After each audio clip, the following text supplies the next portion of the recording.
여러분 안녕하세요. 4월 18일 예선교회 주일학교 예배에 오신 우리 친구들을 모두 환영합니다. 어제는 교회에서 정기부흥회가 있었어요. 우리가 원래 교회에서 주일에만 예배를 드리지만 사실은 아침마다 새벽마다 새벽 예배를 드리기도 하고, 그리고 특별히 이렇게 정기부흥회라고 해서 함께 모여서 예배 드리고 찬양하면서 말씀을 듣는, 그래서 복된 시간을 누리는 날들이 있어요. 여러분도 함께 나중에 참여할 수 있으면 좋겠습니다. 자, 이제 우리 함께 사도신경으로 우리의 믿음을 고백하겠습니다.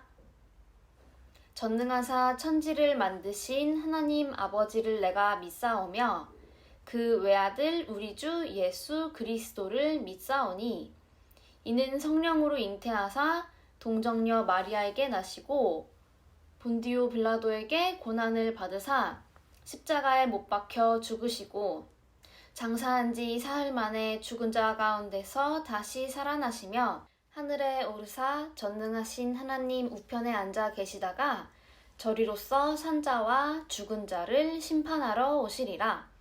성령을 믿사오며 거룩한 공회와 성도가 서로 교통하는 것과 죄를 사하여 주시는 것과 몸이 다시 사는 것과 영원히 사는 것을 믿사옵나이다. 아멘. 오늘 예배를 위해서 최라엘 어린이가 기도해 주겠습니다. 하나님, 오늘도 함께 예배 드릴 수 있게 해주셔서 감사합니다. 빨리 코로나가 없어져서 마스크 벗고 예배 드릴 수 있게 해주세요. 간사님과 예배할 때 집중하게 해주시고 얌전히 예배할 수 있게 해주세요. 예수님 이름으로 기도했습니다. 아멘. 아멘. 자, 오늘 우리에게 주신 말씀은 창세기 45장 1절부터 8절까지 말씀이에요. 우리 함께 큰 목소리로 읽겠습니다. 요셉은 자기 종들 앞에서 더 이상 북받치는 감정을 억누를 수가 없었습니다. 요셉은 모두 다 물러가거라 하고 소리쳤습니다. 형들만 남게 되자 요셉은 자기가 누구라는 것을 말했습니다. 요셉이 너무 크게 소리내어 울었기 때문에 이집트 사람들도 모두 그 소리를 들었습니다. 그리고 왕궁의 신하들도 그 소리를 들었습니다. 요셉이 형들에게 말했습니다. 내가 요셉입니다. 아버지께서 아직 살아계신가요? 그러나 형들은 너무나 놀랐기 때문에 아무런 대답도 할 수 없었습니다. 요셉이 형들에게 말했습니다. 이리 가까이 오세요. 그러자 형들이 요셉에게 가까이 갔습니다. 요셉이 형들에게 말했습니다. 내가 여러분의 동생 요셉입니다. 형님들이 이집트의 노예로 팔았던 바로 그 요셉이란 말이에요. 하지만 이제는 염려하지 마세요. 저를 이곳에 판 일로 마음 아파하지 마세요. 하나님께서 저를 형님들보다 먼저 이곳으로 보내셔서 사람들의 생명을 구하게 하신 것이니까요. 벌써 2년 동안 땅에서는 식물이 자라고 있지 않아요. 더구나 앞으로도 5년 동안은 심지도 못하고 거두지도 못할 것입니다. 그래서 하나님께서는 형님들과 형님들의 자손이 살아남게 하려고 저를 먼저 이곳에 보내신 것이에요. 그러니 저를 이곳에 보내신 분은 형님들이 아니라 하나님이십니다. 하나님께서 저를 이집트 왕의 가장 높은 신하로 만드셨습니다. 왕궁의 모든 일은 제가 맡고 있답니다. 저는 모든 이집트 땅의 주인입니다.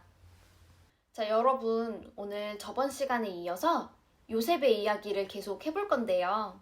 화면을 볼까요? 분명 저번 시간에 우리가 알게 된 요셉은 노예로 팔려가고 또 억울하게 감옥에 갇힌 사람이었는데 지금 무슨 옷을 입고 있지요?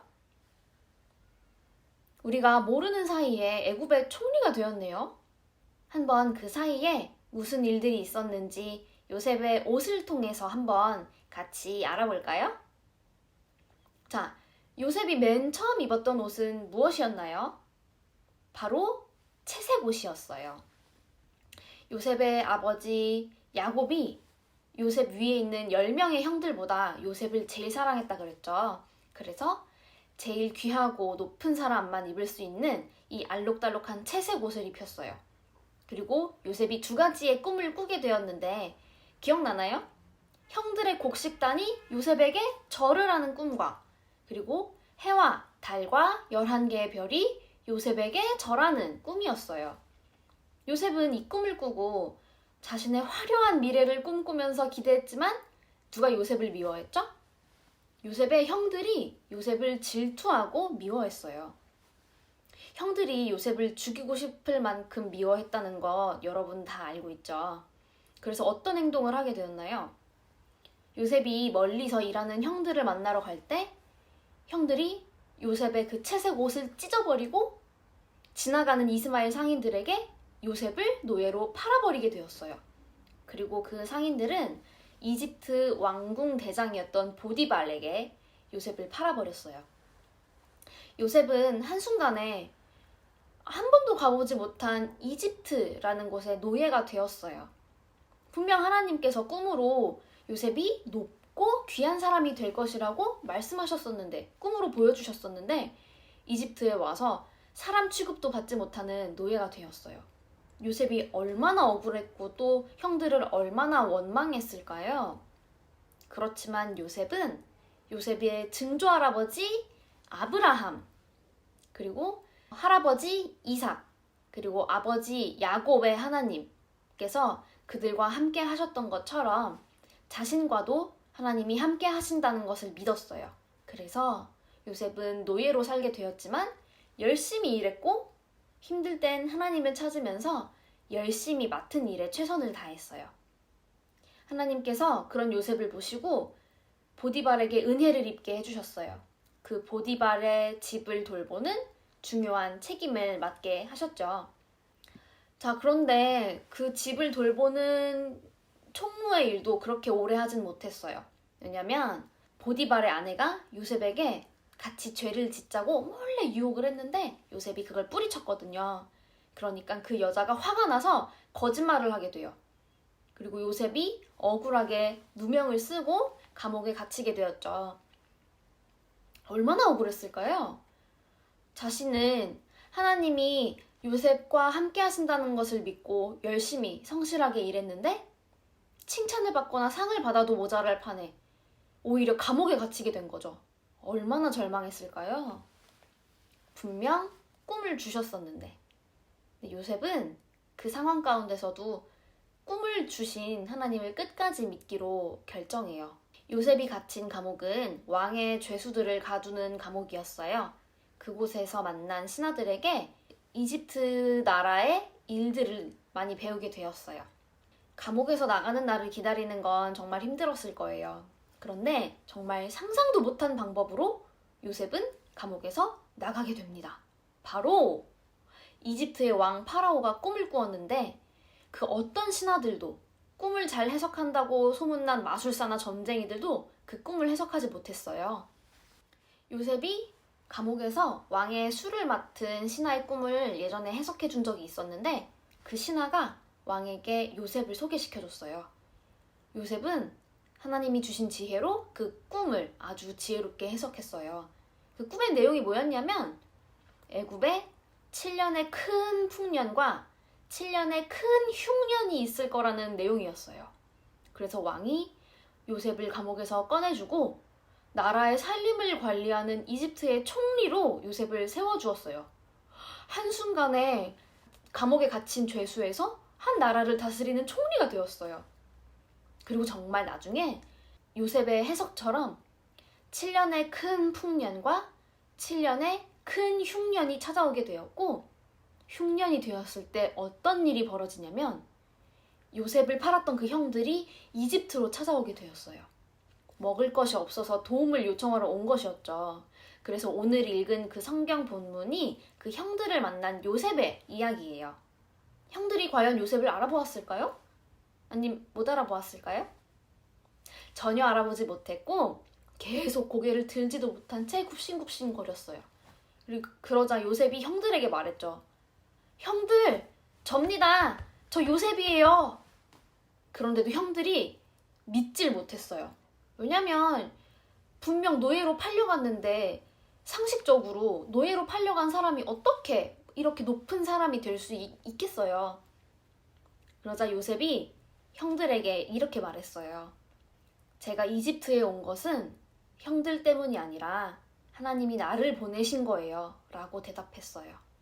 아마 형들은 믿을 수 없었겠죠? 이제 성경의 뒷부분을 읽어보면 오해를 풀고 형들과 아버지를 모셔오는 장면들이 나와요. 여러분, 요셉의 이야기가 여러분에게 어떻게 다가왔나요? 하나님을 잘 믿고 열심히 공부하고 일하면 요셉처럼 크고 높은 사람이 될 수 있는 걸까요? 많은 돈을 벌 수 있는 사람이 되는 걸까요? 간사님은 오늘 이 본문을 통해서 말하고자 하는 건 그게 아니에요. 힘들고 절망적인 상황 속에서도 요셉은 자신의 방법이나 뜻을 믿지 않았고 하나님이 주셨던 꿈, 그리고 하나님이 자신의 아빠, 할아버지와 함께 하셨던 것처럼 자기 자신과도 함께 하신다는 것을 믿고 묵묵히 그 자리에서 최선을 다하며 살아왔어요. 여러분, 하나님은 여러분에게 엄청난 선물을 주고 싶어 하시는 분이세요. 근데 여러분, 그 선물이 뭘까요? 하나님이 나한테 선물 주신다는데? 뭐지? 궁금하죠? 근데 여러분, 하나님이 주실 그 선물에 너무 집중하지 않고 우리에게 선물을 주시려는 그 사랑의 마음을 가지신 하나님을 여러분이 기억하고 계속 하나님을 사랑했으면 좋겠어요. 또 우리의 하루하루를 계획하시고 우리의 그 하루를 이어서 큰 그림을 만드시는, 큰 그림을 그리고 계시는 분이 있다는 것을 여러분이 좀 기억했으면 좋겠어요. 때로는 우리가 힘든 일을 당하고 어려운 일들을 당할 때가 있죠. 그럴 때 우리는 하나님이 나를 사랑하지 않으시나 봐. 하나님이 나를 도와주실 힘이 없으신가 봐. 라고 생각할 수도 있어요.